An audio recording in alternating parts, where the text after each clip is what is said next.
Claire Louise Stevenson, L'île au trésor. Deuxième partie, le maître coq. Chapitre 7, je me rends à Bristol. Les préparatifs de notre appareillage furent plus longs que ne l'avait prévu le chevalier. Pas un de nos projets primitifs, pas même celui du docteur Livesey, de me garder avec lui, ne se réalisa selon nos intentions. Le docteur fut obligé d'aller à Londres pour trouver un médecin à qui confier sa clientèle. Le chevalier était fort occupé à Bristol, et je restais au château, sous la surveillance du vieux Redruth, le garde-chasse. J'étais quasi prisonnier, mais la mer hantait mes songes, avec les plus séduisantes perspectives d'aventure en des îles inconnues. Des heures entières, je rêvais à la carte, dont je me rappelais nettement tous les détails. Assis au coin du feu dans la chambre de l'intendant, j'abordais cette île, en imagination, par tous les côtés possibles. Je l'explorais dans toute sa superficie. J'escaladais à 1000 reprises la montagne dite Longue Vue, et découvrais de son sommet des paysages aussi merveilleux que divers. Tantôt l'île était peuplée de sauvages qu'il nous fallait combattre, tantôt pleine d'animaux féroces qui nous pourchassaient. Mais aucune de mes aventures imaginaires ne fut aussi étrange et dramatique que devait l'être pour nous la réalité. Plusieurs semaines s'écoulèrent de la sorte. Un beau jour arriva une lettre adressée au docteur Livesey, avec cette mention « À son défaut, Tom Redruth ou le jeune Hawkins en prendront connaissance ». Suivant cet avis, nous lûmes, ou plutôt je lus car le garde-chasse n'était guère familiarisé qu'avec l'imprimé, les importantes nouvelles qui suivent. Auberge de la Vieille Ancre, Bristol, ce 1er mars 1700 et quelques. Mon cher Livesey, ignorant si vous êtes de retour au château ou encore à Londres, je vous écris de part et d'autre en double expédition. J'ai acheté et équipé le navire.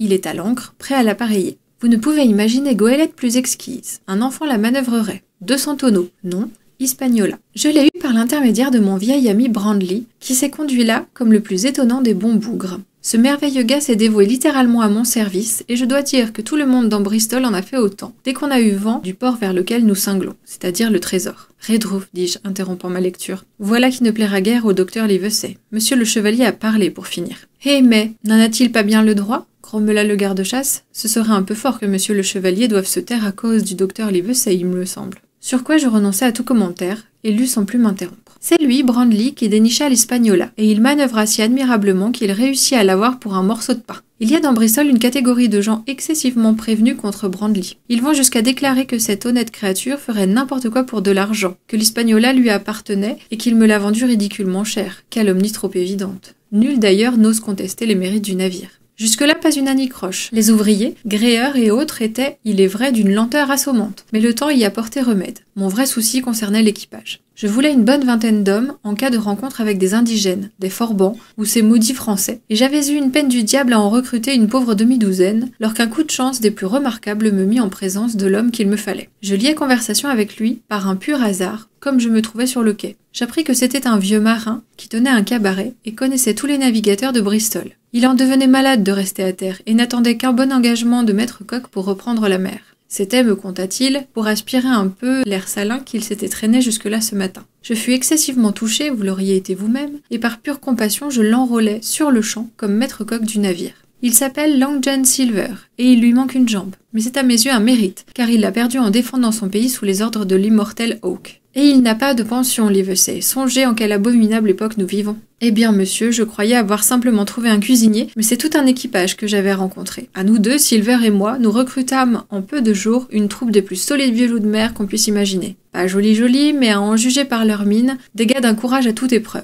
Je vous garantis que nous pourrions résister à une frégate. Même, Long John se débarrassa de 2 hommes sur les 6 ou 7 que j'avais déjà retenus. Il me démontra sans peine que c'était là de ces marins d'eau douce qu'il nous fallait précisément craindre dans une sérieuse occurrence. Je suis d'une humeur et d'une santé admirable. Je mange comme un ogre, je dors comme une souche, et malgré cela, je n'aurai pas un moment de répit avant de voir mes vieux mathurins virer au cabestan. Au large, qu'importe le trésor, c'est la splendeur de la mer qui m'a tourné la tête. Ainsi donc, Livesey, faites diligence, et venez sans perdre une heure si vous êtes mon ami. Que le jeune Hawkins aille tout de suite voir sa mère, sous la garde de Redruth, et puis que tous deux gagnent Bristol au plus vite. John Trelawney. Post-scriptum, j'oubliais, Brandley, entre parenthèses, si nous ne sommes pas rentrés à la fin d'août, il doit envoyer une conserve à notre recherche. Brandley, dis-je, nous a trouvé un chef navigateur excellent. Un type dur, ce que je regrette, mais sous tous les autres rapports, une vraie perle. Long John Silver a déniché comme second un homme très capable, un nommé Harrow, cher maître d'équipage qui sait jouer du sifflet. Ainsi, Livesey, tout ira comme sur un vaisseau de guerre à bord de notre excellente Hispaniola. Encore un détail, Silver est un personnage d'importance. Je sais de sources certaines qu'il a un compte en banque et qu'il n'a jamais dépassé son crédit. Il laisse son cabaret aux soins de sa femme,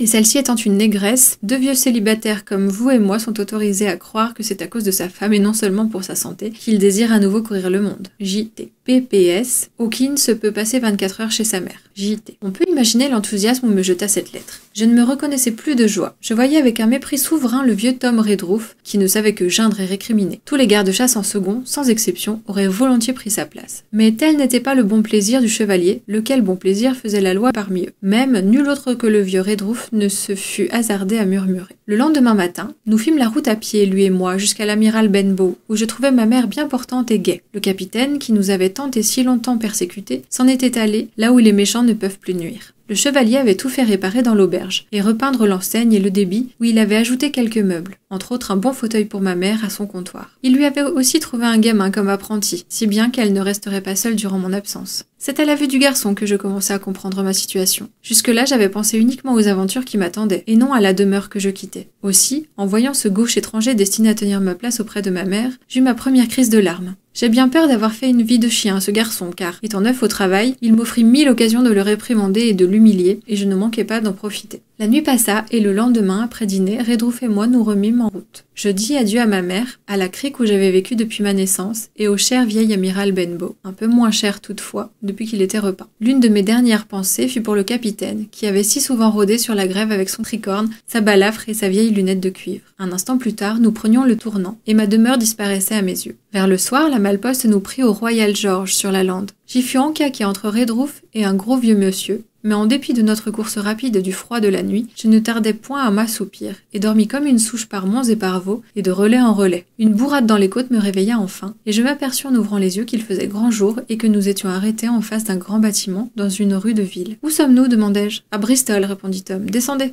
Monsieur Trelawney avait pris pension à une auberge située au bout des bassins, pour mieux surveiller le travail à bord de la goélette. Il nous fallut marcher jusque-là, et j'eus le grand plaisir de longer les quais où s'alignaient une multitude de bateaux de toute taille, forme et nationalité. Sur l'un, des matelots accompagnaient leur besogne en chantant. Sur un autre, il y avait des hommes en l'air, très hauts, suspendus à des cordages minces en apparence comme des fils d'araignée. Bien que j'eusse passé toute ma vie sur la côte, il me semblait n'avoir jamais connu la mer jusqu'à présent. L'odeur du goudron et du sel était pour moi une nouveauté. Je vis des figures de proue étonnantes, qui avaient toutes parcouru les océans lointains. Je vis aussi beaucoup de vieux marins avec des anneaux aux oreilles, des favoris bouclés, des catogans goudronneux et à la démarche lourde et importante. J'aurais eu moins de plaisir à voir autant de rois et d'archevêques. Et j'allais moi aussi naviguer sur une goélette avec un maître d'équipage qui jouerait du sifflet et des marins à catogans qui chanteraient, naviguer vers une île inconnue à la recherche de trésors enfouis. J'étais encore plongé dans ce songe lorsque nous nous trouvâmes soudain en face d'une grande auberge et nous en vîmes sortir monsieur le chevalier Trelawney, vêtu comme un officier de marine, en habit gros bleu, qui vint à notre rencontre d'un air épanoui et imitant à la perfection l'allure d'un marin. « Vous voici » s'écria-t-il. « Et le docteur est arrivé de Londres hier soir. Bravo, l'équipage est au complet. »« Oh, monsieur » m'exclamai-je, « quand partons-nous ?»« Quand nous partons ? Nous partons demain. »